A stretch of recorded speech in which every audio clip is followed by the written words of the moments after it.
안녕하세요.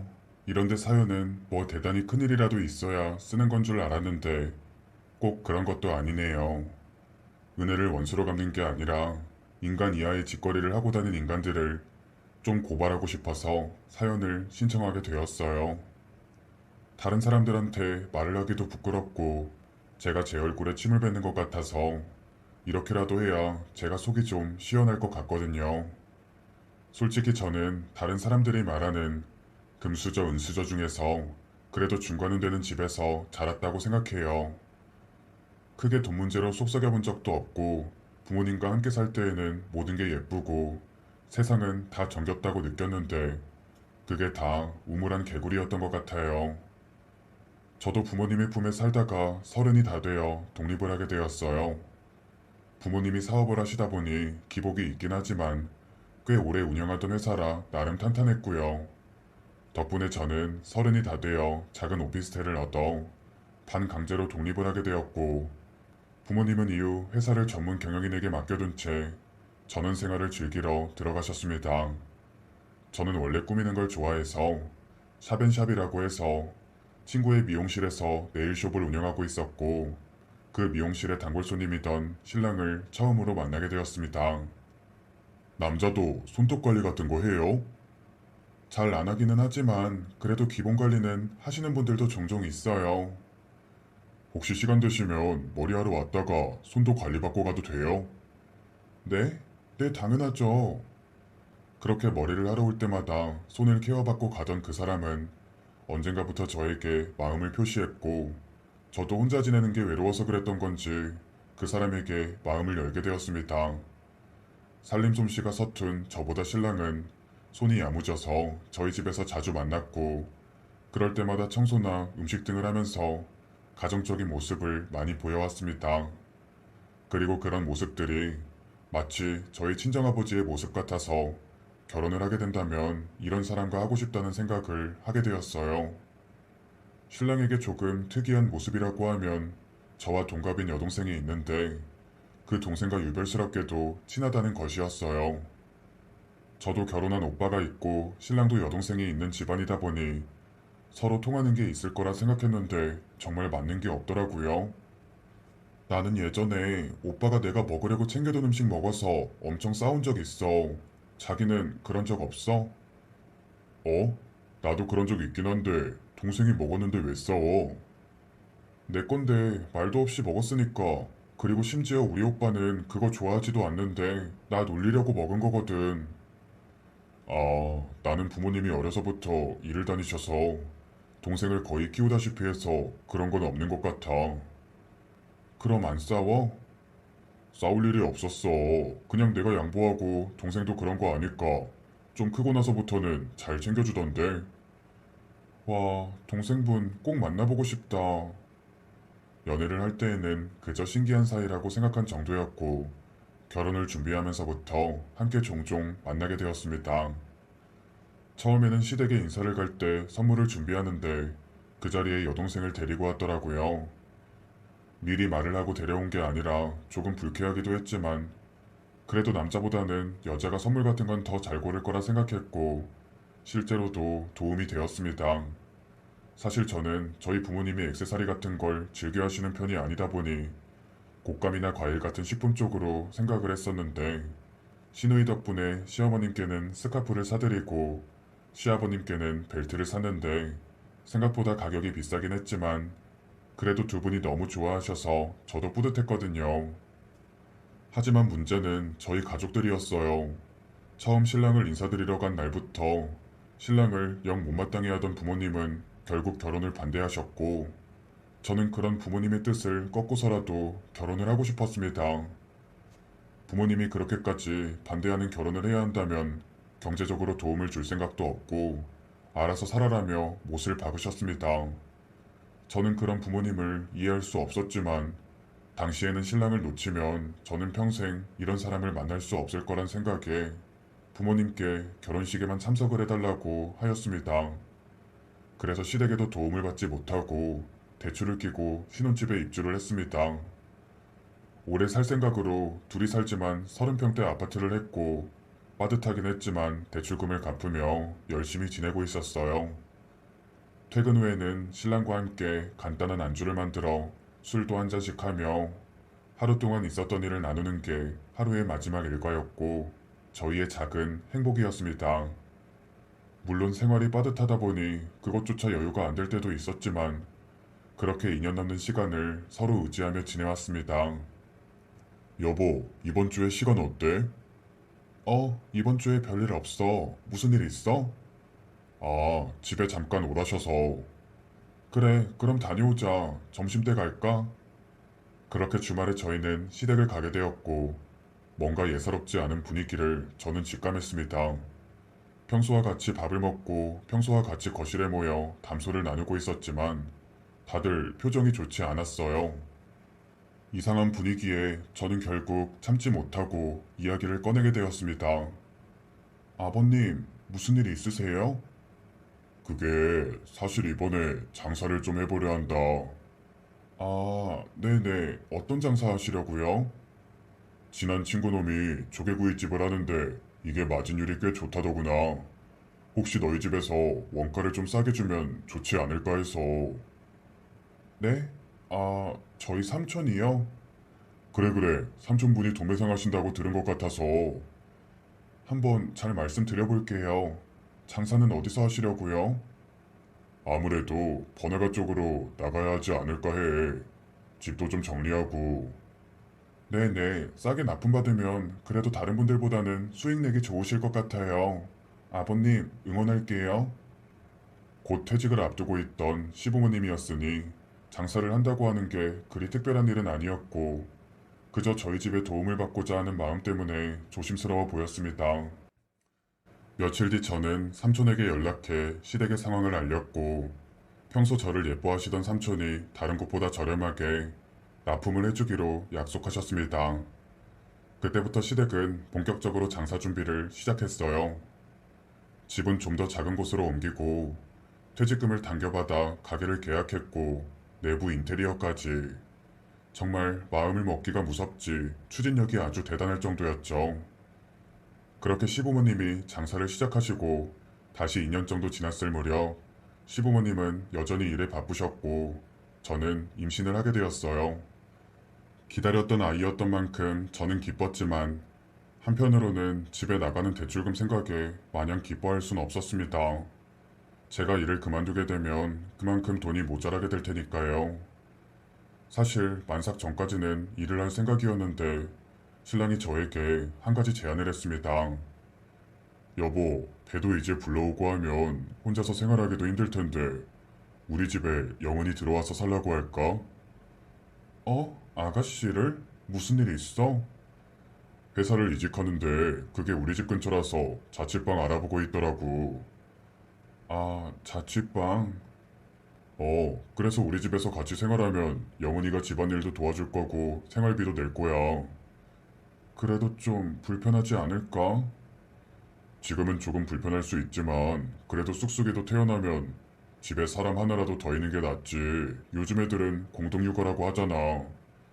그건 그렇지만 아가씨도 불편할 텐데 내가 잘 얘기해 볼게.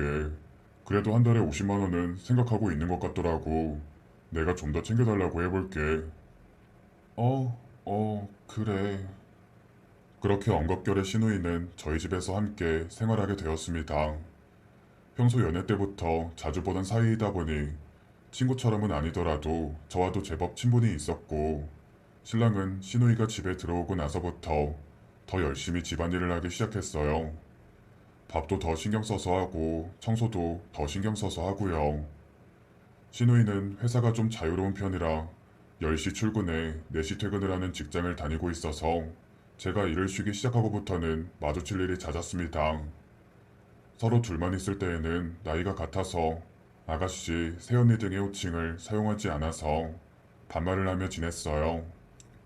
오늘 오빠 늦는다는데 저녁 뭐 먹을래? 글쎄, 냉장고에 떡볶이 재료 있는 것 같던데 그거 먹을까? 나 요즘 입덧이 심해서 요리 못하는데 혹시 떡볶이 만들 줄 알아? 그럼 내가 할게. 시누이는 그렇게 음식을 하기 시작했고 주방은 엉망이 되어버렸습니다. 사실 시누이는 살림이 서툰 편이라 가만히 있는 게 도와주는 거란 생각은 하고 있었지만 제가 몸을 움직일 여력은 안 되었거든요. 신랑도 처음에는 집안일을 곧잘 도와주다가 매번 퇴근 후 집이 더러우니 슬슬 저와 시누이에게 짜증을 내기 시작했고 시누이와 함께 그런 상황에 놓이게 되니 불편한 게 이만저만이 아니었죠. 그렇게 살얼음판 같은 두 달이 지나고 저는 건강한 남자아이를 낳고 산후조리를 마치고 집으로 돌아왔습니다. 출산을 해보신 분들은 아시겠지만 아기가 집에 가기 전에 온 집을 깨끗이 청소를 해둬야 해요. 아직 갓난쟁이라 면역력이 약하고 어릴 때 피부병이라도 생기게 되면 병원에 가는 것도 만만치 않으니까요. 그런데 집에 들어가자마자 보이는 건 정말 빨래가 여기저기 널브러져 있고 설거지는 정신없이 쌓여 있고 집에는 음식물 쓰레기 냄새가 나고 있었습니다. 여보, 집이 이게 뭐야? 아, 왔어? 오빠 아직 안 왔는데. 뭐? 아니, 집안 꼴이 왜 이래? 아, 어제 친구들이랑 집에서 놀았거든. 오늘 나 오는 거 몰랐어? 그 전에 치워두려고 했는데 미안. 저는 결국 아이를 아이방에 잠시 두고 집 정리를 했습니다. 옷 마디마디가 아픈데 그걸 다 정리했고 곧 젖이 뭉쳐서 유축을 하러 방에 들어갔어요. 저녁이 되어 신랑이 왔고 저는 화가 머리끝까지 나서 신랑에게 집 청소해두라고 그렇게 이야기했는데 이게 뭐냐고 따져 물었고 신랑은 그저 미안하다고 하더라고요. 집을 다 치워뒀는데 동생이 친구랑 저녁 먹는다고 해서 이렇게까지 집을 더럽혀뒀을지 몰랐다고 하면서요. 기가 막혀서. 그리고 이것뿐만이 아니라 아이를 낳고 나니 크고 작은 문제들이 넘쳐 흘러서 결국 저는 시누이와 함께 살 수 없다고까지 이야기를 했어요. 여보, 나 아가씨랑 도저히 같이 못 지내겠어. 자는 애를 깨우지를 않나. 먹은 거 설거지도 제대로 안 하고 새벽마다 집에 들어오고 도움은커녕 방해만 되잖아. 제가 아직 철이 없어서 그래. 그래도 어떡해. 다른 집은 장모님이 와서 도와주기라도 하시는데 지금 우리 집은 그런 여력이 안 되잖아. 사실 내가 얼마 전에도 장모님께 연락을 드렸는데 당신이랑 나한테 아직도 화가 많이 나 있으시더라고. 우리 부모님한테 연락했어? 왜 그랬어? 그래도 부모 자식 간의 연을 그렇게 쉽게 포기하면 안 되잖아. 당신도 이제 엄마니까 잘 알 거 아니야. 아가씨한테는 당신이 잘 이야기 좀 해줘. 아무튼 도움은커녕 방해만 돼서 나 너무 스트레스 받아. 알겠어. 내가 잘 타이를 테니까 걱정 마. 시간은 또 그렇게 무의미하게 흘러가고 있었고 모유수유 때문에 저는 안방에서 자고 신랑은 거실 그리고 시누이는 작은 방에서 생활을 하고 있었어요. 그런데 아이가 통잠을 잘 무렵부터 예전에는 들리지 않던 게 조금씩 들리기 시작했습니다. 밖에서 들리는 소곤거리는 소리, 제가 방문을 나가면 그 소리는 딱 끊겼고 그 소리의 끝에는 시누이의 방이 있었습니다. 제가 부엌에 가서 물을 먹고 시누이의 방 근처로 가면 늘 안에서 빛이 새어나오고 있었고 몇 번은 문을 열고 들어가 보기도 했지만 시누이는 침대에 앉아있고 신랑은 방바닥에 앉아서 대화를 나누고 있었어요. 몇 시인데 아직도 안 자? 내일 출근 안 해? 아, 이제 자야지. 영훈이 남자친구 생겨서 그 이야기 중이었어. 아, 그래? 아주 남매가 사이가 좋아. 그러니까 남자도 꽤 괜찮은 분 같아서 다음에 밥이라도 함께 하려고. 그래. 그리고 애 잘 동안은 조용히 좀 이야기해. 알았어. 당신도 피곤할 텐데 얼른 자. 그렇게 이야기를 하고 문을 닫고 뒤돌아 나오다가 뭔가 이상한 기분이 들어서 그 자리에 앉아서 안에서 하는 이야기를 엿들어 보려 했어요. 하지만 방에서 소곤거리는 소리는 밖에서 어떤 대화 내용인지 명확히 들리지 않아서 저는 곧 자러 들어갔고 전날에 쌓은 기분 때문에 저는 녹음기를 샀습니다. 그리고 두 사람이 출근하고 난 이후 그 방에 녹음기를 설치해 두었고 그날 저녁에도 두 사람은 끊이지 않는 대화를 하고 있었어요. 졸린 눈을 참아가며 두 사람이 완전히 잠들기를 기다렸고 새벽 4시가 되어서 몰래 시누이의 방에 들어가 녹음기를 챙겨서 나왔습니다. 조심스럽게 이어폰을 꽂아서 듣게 된 두 사람의 대화 내용은 신우이의 남자친구의 내용도 시댁에 대한 내용도 아니었습니다. 그건 다름 아니라 저희 친정집에 대한 이야기였고 저는 그 대화 내용을 들으며 터져나오는 눈물과 화를 참아야만 했어요. 오빠, 이번에는 뭐라고 할 거야? 글쎄, 그냥 출산휴우증이 심해서 탈모가 생겼다고 할까? 탈모 치료 돈 많이 들잖아. 탈모도 괜찮은 것 같아. 아니면 애가 아프다고 하는 건? 그건 좀 찾아봐야 될 것 같아. 뭐, 난치병 같은 거? 와, 근데 진짜 황금알을 낳는 거위가 따로 없네. 네 덕분에 일이 수월해졌어. 안 그래도 나 혼자 할 때는 딸이랑 통화라도 하게 해달라고 어찌나 애원을 하던지. 주소는 확실히 안 가르쳐줬지? 찾아오면 죽어버릴지도 모른다고 했더니 조용하더라. 그래도 그 삼촌 쪽으로 안 물어보는 거 보면 신기해. 삼촌이랑 장인어른이랑 사이가 안 좋다고 들었거든. 아무튼 곧 다시 연락을 하던지 해야겠네. 녹음된 대화 내용은 저희 부모님께 신랑이 전화를 해서 종종 돈을 뜯어냈다는 듣고도 믿을 수 없는 이야기였습니다. 제가 신랑이 저희 부모님과 종종 연락을 하는 건 알고 있었지만 그건 제가 직접 연락할 용기가 없다 보니 신랑에게 부모님은 잘 지내시는지 물어봐달라고 했던 것이었는데 신랑은 저희 집에 전화를 해서 제가 부모님을 만나고 싶지 않아 하고 경제적으로 힘드니 돈을 계속 받았다는 것이었어요. 사실 결혼 몇 년쯤 지나 제 휴대폰이 부서지게 되었고 휴대폰을 새로 바꾸게 되었고 그때 제 휴대폰 번호가 바뀌었어요. 부모님 휴대폰으로 전화를 해본 적도 있지만 전화번호가 바뀌었길래 저와 연락을 하고 싶지 않다고 저는 생각하며 살아왔는데 사실은 중간에서 신랑이 막은 거였네요. 저는 그 사실을 알고 다음날 신랑의 휴대폰을 뒤져보았지만 저장된 이름 중 장모님, 장인어른 등의 이름은 보이지 않았고 결국 아이와 택시를 타고 부모님이 살던 곳으로 찾아갔습니다. 하지만 이미 다른 사람이 살고 있어 부모님을 찾고자 하는 것도 막막하던 그때 정말 오랜만에 오빠에게 연락을 했어요. 제가 반대하는 결혼을 하고 난 이후로 친오빠와도 연락을 하지 않았거든요. 원래 살가운 사이가 아니기도 했고요. 오빠, 잘 지내? 나 미진이야. 미진이? 너 이 번호는 뭐야? 아, 예전에 휴대폰을 바꿔서. 너 괜찮아? 잘 지내? 거기 어디야? 나 여기 예전에 엄마가 살던 집 왔는데 이사를 갔다네. 혹시 전화번호나 집 주소 알아? 너, 아우, 씨, 나중에 만나면 진짜 각오해라. 주소 문자 찍어줄게. 제가 너무 엉망인 상태라 부모님께 찾아가는 게 맞는 건가 하는 생각을 했지만 신랑이랑 시누이가 한 대화의 내용이 맞다면 부모님도 저를 그리워할 거라는 생각이 들었어요. 부모님은 제가 사는 지역에 있었고 제가 다녔던 회사의 근처 아파트에 살고 있었습니다.